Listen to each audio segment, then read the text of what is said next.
好，大家好啊！歡迎收睇攝錄，又係我 Andy 啊。咁啊，隔離咧就係我哋嘅 model 啊 Julia 啦。咁我哋今日咧就約咗佢出嚟咧，就想試一試咧係福倫達有兩支新嘅鏡頭喎。咁你睇到咧外形啦，雖然咧會唔同啦，咁但係咧其實呢兩支鏡咧都屬於係呢個 APO 啦 Scopa 90mm 2.8光圈嘅鏡頭嚟喎。咁究竟呢兩支鏡有冇分別定係冇分別咧？咁我哋不如今日咧就試一試佢啦。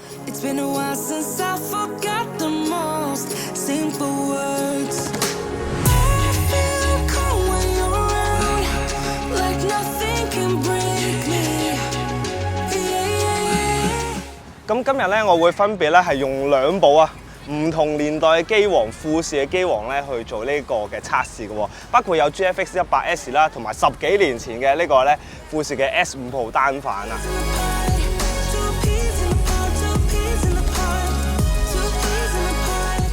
咁一陣間咧，我就會用呢個 GFX 100S 啦，都會試咧分別咧係無論佢 VAM mount 啦同埋 F mount 咧，我都會做測試。但係我會主力咧用 F mount 嚟做測試，原因係因為咧嗰一支擺落去 GFX 100S 咧，佢係差唔多可以係 cover 晒咧成個 sensor 係冇暗角嘅出現。咁所以咧我主力會用呢支，但係咧 VAM mount 咧我都會咧係做一啲影相測試俾大家睇下，出嚟個影像質素咧會係點嘅。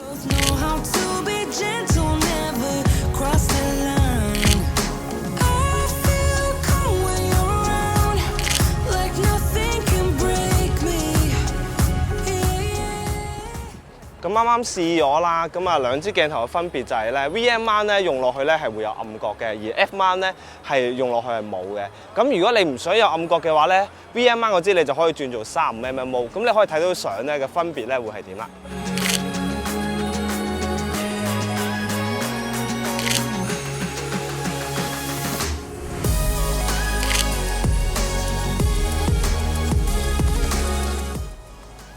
咁頭先咧，我呢個距離咧就係一個最近嘅對焦距離啦，係0.9米啦。都其實如果以一支咧90mm 嚟講咧，我覺得咧都可以算咧係影得幾近嘅嘢嚟。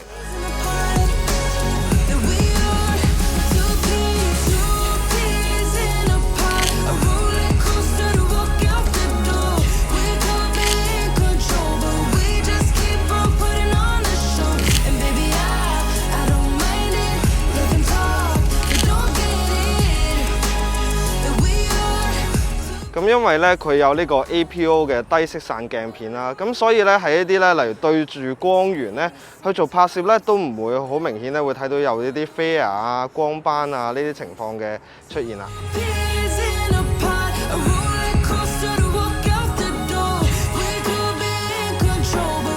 咁啊，你見到手上嘅呢兩支鏡頭，好似頭先咁講啦，都係屬於咧 APO Scopa 嘅鏡頭啦。咁一支咧就係 M mount，你見到咧好似以前咧 Nikon 嘅呢個 AI 鏡嘅咧嗰支就係 M mount啦。另外銀色呢支咧就係屬於呢個 VAM mount，係俾 Leica 咧嘅 M mount 機用嘅喎。而兩個版本嘅鏡頭啦，佢哋都係用上咗咧7組7片光圈嘅設計嘅喎。咁其中咧有5片就係呢個 APO 嘅低色散鏡片啦。咁但係咧係 VAM mount 啦同埋 F mount 咧，佢嘅前後鏡距咧都係有分別嘅。咁而咧，另外佢哋嘅光圈葉咧嘅數目都會唔同嘅喎。單鏡版咧佢係9片光圈葉，而 VM 版咧佢係10片光圈葉嘅。而兩支鏡嘅最近對焦距離咧都係共同咧係0.9米嘅。咁而廠方亦都講啦 ，VM 版咧喺2.8光圈啦、4光圈啦同埋22光圈咧，佢係圓形光圈嘅，但係單鏡版咧就冇提及到啦。APO 啊 Scopa 呢個系列咧都比較少人咧去提及咧呢個系列嘅喎。咁而根據廠方咧俾我嘅資料就係話啦，當年嘅一啲8乘10相機啦，嘅大底嘅相機啦，都曾經咧係推出過一支咧 APO Scopa 嘅鏡頭。而當時呢支鏡頭因為可能產量比較少啦，咁而個價錢咧都係屬於係天價級數嘅。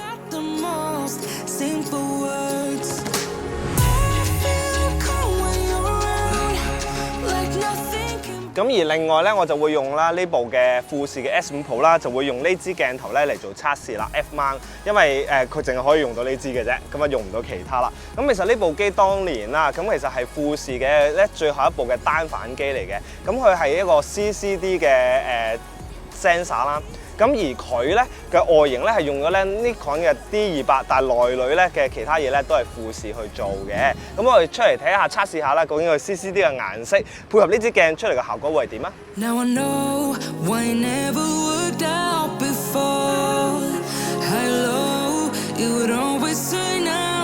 咁我而家咧就試下啦，就用呢一支鏡啦，就擺落去咧 S5 Pro 度。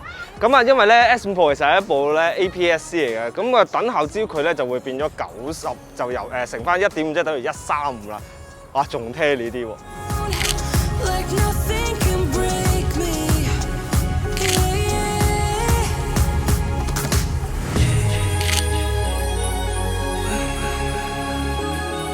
咁因為咧我呢部機啦就換咗烈象對焦屏，咁所以咧就可以用到手動鏡嚟玩。咁如果你哋咧係都想好似我咁玩嘅時候咧，你就要留意翻啦。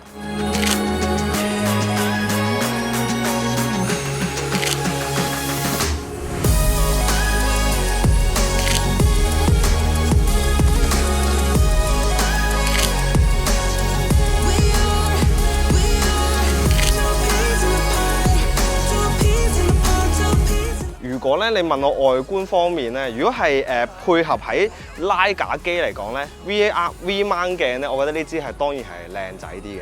咁但係咧，如果你問我真係最中意咧，反而我中意咧 F mount 呢支喎，因為咧佢係復古翻當年Nikon啲 AI 鏡啦，昭和40年代嘅嗰啲 feel 咁樣啊。咁我覺得咧，同埋襯落去 GFX 100S 度咧，佢嗰個整體嘅感覺咧會係平衡得好啲。咁所以咧，如果你問我咧，我會揀呢支多啲，一嚟佢可以 cover 得晒啦。咁今日咧測試過啦，咁基本上咧兩支鏡嘅成像咧都唔需要懷疑，都有個好好嘅光學質素啦。咁啊買唔買啊，取決於你常唔常用90mm 呢個焦段。因為如果你係用 rangefinder 嚟講咧，其實90mm 喺 rangefinder 嚟講咧對焦都會比較難嘅，因為比較即係 tele 啊嘛。咁同埋揀邊支嘅時候咧，都會睇翻你自己本身有咩機。如果你係主力係拉架用，咁一定係會買 V mount 嘅呢個鏡頭啦。咁但係如果你話你係配搭落唔同嘅模反嘅話咧，例如好似我咁會配落去 GFX 100S 啊，需要係 cover 到嘅話咧，咁你就要買呢個 F mount 鏡。咁如果你有 Nikon 嘅一啲嘅菲林機，又有 Nikon 鏡，好似我單反又有可以擺落去呢個模反或者 GFX 嘅話，當然呢支係最好。價錢方面啦，咁啊 V mount 鏡咧就6000幾，咁啊 F mount 鏡咧就5000幾，咁啊呢個價錢咧亦都係你取決於揀邊支鏡嘅其中一 part 啦。咁啊如果中意我哋條片嘅話咧，咁啊記得要 like share 同埋 subscribe 我哋嘅頻道啦，記得撳埋鐘仔就會第一時間收到我哋影片通知㗎啦。咁我哋下條片再見咯，好啦，拜拜。